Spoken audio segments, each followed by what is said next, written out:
back to Ring Kinetics. Today we're going to teach you some beginner maneuvers for defense, the slip, slip, roll. When executing the slip, slip, roll, on the slip, pretend like there's a string going from your opposite shoulder to your opposite knee, hinging in the hips and bending at the knees. When executing the roll after the second slip, pretend your head's making a U right under that left hook. Remember, when executing this maneuver, your eyes are always going to stay on your opponent and your hands are in defensive position.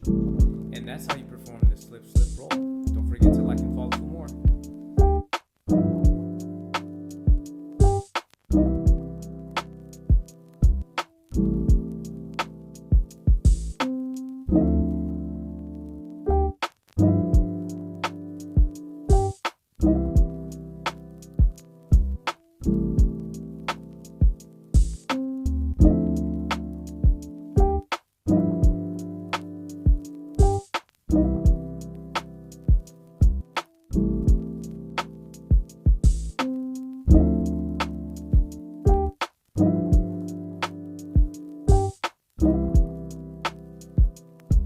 You